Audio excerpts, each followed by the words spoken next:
Censor review బయటకొచ్చింది. ఇది 3 గంటల 10 నిమిషాలు మొత్తం లెంగ్త్. దీనికి యూఏ సర్టిఫికేట్ 16 ఇయర్స్ అబోవ్ అంటే 16 ఏళ్ల పైన ఉన్న వాళ్ళని అలో చేయాలి. పేరెంటల్ గైడెన్స్ ఉండాలనేది ప్రధానంగా. వాళ్ళు కొన్ని సూచనలు కూడా చేశారు. ఆ సూచనలకు అనుగుణంగా వీళ్ళు మార్చారని కూడా చెప్తున్నారు. ఏదేమైనా యూఏ సర్టిఫికేట్ అయితే వచ్చింది.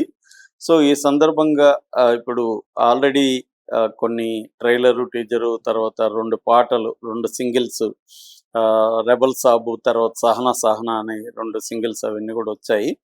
సో ఈ నేపథ్యంలో సెన్సార్ రివ్యూ బయటకొచ్చింది. అంటే సెన్సార్ మామూలుగా మనకి సెన్సార్ బోర్డు మినిమం 4 చూస్తారు. పెద్ద సినిమాలైతే అక్కడ కూడా థియేటర్ ఫుల్ అవుతుంది. అక్కడ కూడా మెంబర్లు అందరూ వచ్చి చూస్తారు. సో అలాగా చూసిన వాళ్ళలో కొంతమంది లీక్ చేశారు రివ్యూ ఎలా ఉందనేది. ఆ రివ్యూ ఏంటనేది చూద్దాం. చూసే ముందు ఇది క్రూ అండ్ యాక్టర్స్ గురించి చెప్పుకోవాలంటే ఇది 400 కోట్ల బడ్జెట్ సినిమా. ప్రభాస్ 'సలారు' తర్వాత 'కల్కి' లాంటి యాక్షన్ మూవీస్ తర్వాత మళ్ళీ ఒక డిఫరెంట్ జానరా ఎన్నుకోవాలని చెప్పి మారుతి ఎందుకంటే రొమాంటిక్ కామెడీలు తీయడం, అంతకుముందు స్లాప్ స్టిక్ కామెడీలు, తర్వాత ప్రేమ కథా చిత్రం లాంటి హారర్ కామెడీ కూడా ఆయన దర్శకత్వ పర్యవేక్షణ వహించాడు కాబట్టి ఆయనకి జానరా మీద పట్టుంది. సో అందుకని ప్రభాస్ ఆయన కలిస్తే ఒక డిఫరెంట్ జానరాలో తీయాలని చెప్పి ప్లాన్ చేశారు. 400 కోట్లతో హై విఎఫ్ఎక్స్ ఎఫెక్ట్స్తో ఇది చేశారు. కాస్టింగ్ చూసుకుంటే దీంట్లో మన నేషనల్ వైడ్ కాస్టింగ్ పెట్టారు. ప్రభాస్, సంజయ్ దత్ మెయిన్ విలను, తర్వాత బొమ్మాయి రాణి వండర్ఫుల్ యాక్టరు, తర్వాత నిధి అగర్వాల్, మాలవిక మోహనన్, రిద్ది కుమార్, వెన్నెల కిషోర్, బ్రహ్మానందం వీళ్ళందరూ మంచి కాస్టింగ్ అయితే ఉన్నారు.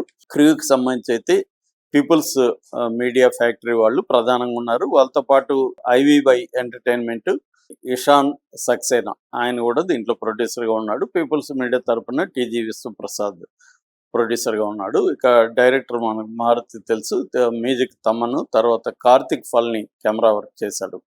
ఇక దీనికి కథగా చెప్పాలంటే ఇది ఒక యంగ్ గై తన ఏన్సెస్ట్రల్ ప్రాపర్టీని క్లెయిమ్ తనకి అప్పులు ఉంటాయి, డబ్బు ప్రాబ్లం ఉంటుంది, క్లెయిమ్ చేసుకోవడానికి పోవడం, ఆ ఇంట్లో రకరకాల ఆత్మలు ఉండడం, ఒక హిప్నాటిస్ట్ ఒక మాంత్రికుడు లాంటి, ఒక మోడర్న్ మాంత్రికుడు లాంటి వ్యక్తి తో ఢీకొనాల్సి రావడం, ఈ నేపథ్యం నుంచి ఇతను ఒక రాజసాబుగా మారిపోవడం యాన్సెస్ట్రల్ దీంట్లో నుంచి, దీన్ని ఎలా ఎదుర్కొన్నాడు అనేది బేసిక్గా లైన్ ఇది.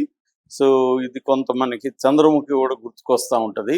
దాంట్లో కూడా కొన్ని రజనీకాంత్ క్యారెక్టర్ కానీ, తర్వాత అక్కడ ఉన్న ఆత్మలు ఇవన్నీ కొంత, అది కూడా సేమ్ బంగ్లా, ఇట్లాంటివి చాలా ఉన్నాయి. మామూలుగా హారర్ కామెడీలు చాలా చోట్ల ఏం జరుగుతుంటుందంటూ ఒక పెద్ద బంగ్లాలో చేస్తూ ఉంటారు.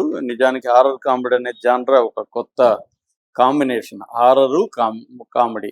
మామూలుగా హారర్ అయితే మనకు భయం వేస్తుంది, భయపడతాం, కామెడీ ఏమో కామెడీ వస్తుంది. అంటే ఈ రెండింటిని కలపడం అనేది హాలీవుడ్లో స్టార్ట్ అయింది, స్క్రీమ్ సిరీస్తో స్టార్ట్ అయింది ఇది. దాని తర్వాత గోస్ట్ బస్టర్స్, తర్వాత Shaun of the Dead, Beetlejuice, Zombieland, Cabin in the Woods, ఇలాగా చాలా నాకు తెలిసి కొన్ని 100 సినిమాలు అయితే వరల్డ్ వైడ్గా హారర్ కామెడీలు వచ్చాయి. అట్లా హిందీలో కూడా 'శ్రీ' కానీ, 'బూల్ బులే' కానీ, తర్వాత గోవా గాన్ కానీ, మునియా కానీ, బేడియా కానీ ఇలాంటి హిందీలో కూడా వచ్చాయి. తెలుగులో కూడా మనకి అనేక హారర్ కామెడీ వస్తుంది. ఈ మధ్య కామెడీ అంటేనే, హారర్ అంటేనే కామెడీ లేకుండా ప్యూర్ హారర్ అనేది ఆల్మోస్ట్ లేదు. కామెడీని మిక్స్ చేస్తున్నారు. ఎందుకంటే ఎంటర్టైన్ చేయాలో, ప్రజల్ని ఆడియన్స్ నవ్విస్తే బాగుంటుందని చెప్పి కామెడీ